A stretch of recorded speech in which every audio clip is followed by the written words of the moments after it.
Shunda otam rahmatligini ko'rdim. Uyimizda o'sha bir yig'in o'xshash narsa bo'lyapti. Yana bir shayximiz, Alloh rahmat qilsin, Shayx Muhammad Sodiq Muhammad Yusuf hazratlari bizni olib borib qo'ydi. Hali otamiz o'tgandan keyin u insonni ham masalan bizga tasalli berishi, ko'rishligimiz, ya'ni hammasini bilib turibmiz. Otam o'tgan edi, yana hozir o'tyapti. Raqobat degan narsa bormidi? Ya'ni bular bilan bir-biri bilan adovat yo'q. Bular bir-biri bilan do'st bo'lishgan. Yarim tunda joni uzildi otam. Ustun qulagandan keyin juda ham nurab qolar ekan. Bir holatni aytib qo'ymoqchiman-da.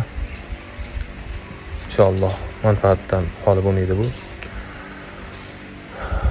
Men shu og'aynilarim, do'stlarimizga aytaman, ba'zida shunaqa yig'ilib o'tiradigan bo'lib qolsak, xudo xolasa imkon qadar yoninglarda sharoitlar bo'lmaydigan bo'lsa, men o'zim bir ehson qilaman.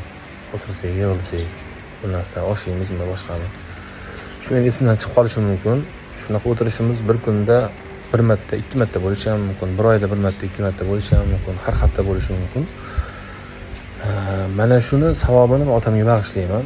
Men sizlarga har safar ayta olmayman bu narsani. Sizlar esinglarga kelganda duo qilib qo'yinglar. Va duoni shunday bir yaxshi narsasi borki, hozir shuni duo qilsanglar, o'sha har safar duo qilganga ham o'tadi shu inshaalloh. Ya'ni shu do'stimiz, birodarimiz otasini Alloh rahmat qilsin deb duo qilib qo'yadigan bo'lsanglar, shu inshaalloh keyingi safar esdan chiqsa ham bu duo qilingan hisobida bo'ladi degan narsani aytib kelaman. Shu narsaga masalan men o'zim ishonaman. Duoni kuchi qanaqa bo'lishligini hayotimda juda ko'p ko'rganman. Xullas, kecha ham o'tirdik, osh qilib yegan bo'ldik. Xorazmcha osh qilib, dachamizdan yaxshi mehmon bo'lib o'tirdik yaqinlar bilan. Shuni duo qilishdi, otamiz haqlariga duo qilishib tarqalishdi va tush ko'rdim. Shunda otam rahmatligini ko'rdim. Uyimizda o'sha bir yig'in o'xshash narsa bo'lyapti. O'sha yig'inda otam rahmatligini ko'rdim. Otam umra yoki hajdan kelgan ekan. Shunga bir yig'in nimadir bo'layotgan ekan. Yig'inlar bo'ldi, kechqurun mehmonlar tarqaldi va yarim tunda joni uzildi otam. Birdan shu narsa tez amalga oshdi va jonlari uzildi, vafot etdilar. Endi ertalab, ya'ni janozasini ham o'qildi, adashmasam, shunda endi har xil bo'ladi-ku odam. Janoza o'qildi, ertalab endi bizda o'sha bor, hamma o'zbekda bor, boshqa millatda ham fotihachilar kuzatiladi. Fotihachilarni kuzatish marosimini bir ozgina anaqasi bo'ldi. Fikrlar, ya'ni uyda qilinadimi yoki masjidlardami, qayerda fotihachi kuzatamiz degan narsa bo'ldi. Va ertalab namozdan keyin adashmasam o'sha masjidlarda fotihachilarni kuzatildi.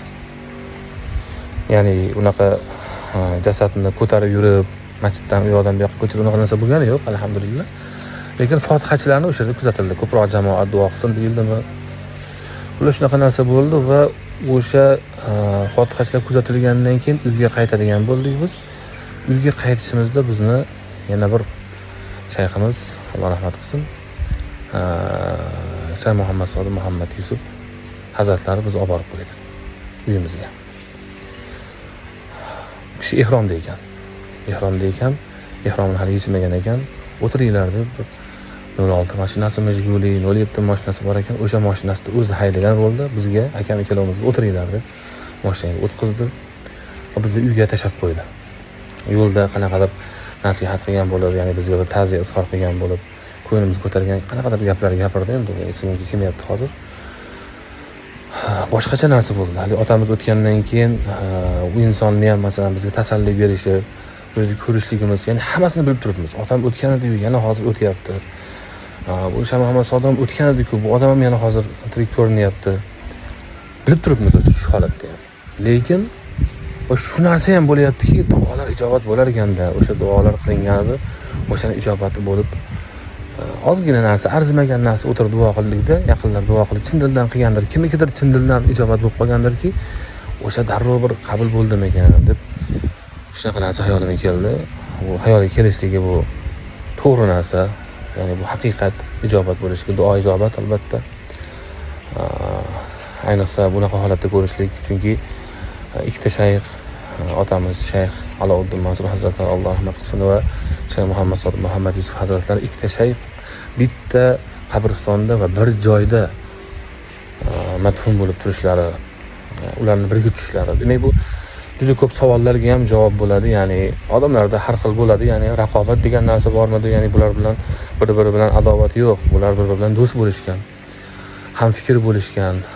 Ikkita shu zamonamizni, hozirgi zamonamizni ikkita ustunlari, olimlari bo'lishgan. Ular qulagandan keyin ko'rdik, keyin ahvolini ko'ryapmiz. Ikkita ustun qulagandan keyin juda ham nurab qolar ekan. Qolgan narsalar tomlar bosib qolishi bu haqiqat bo'lib qolar ekan. Tom bosyapti. Izdan chiqib ketyapti, sal narsaga yemirilib ketyapti haligi binolar. Chunki ustunlarimiz yo'q bo'lib qoldi.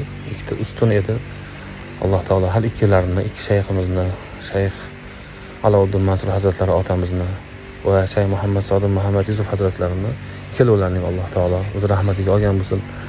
Qilgan solih amallarini ajrini bersin va qilgan gunohlariga kafforat qilsin, oxiratlariga zaxira qilsin.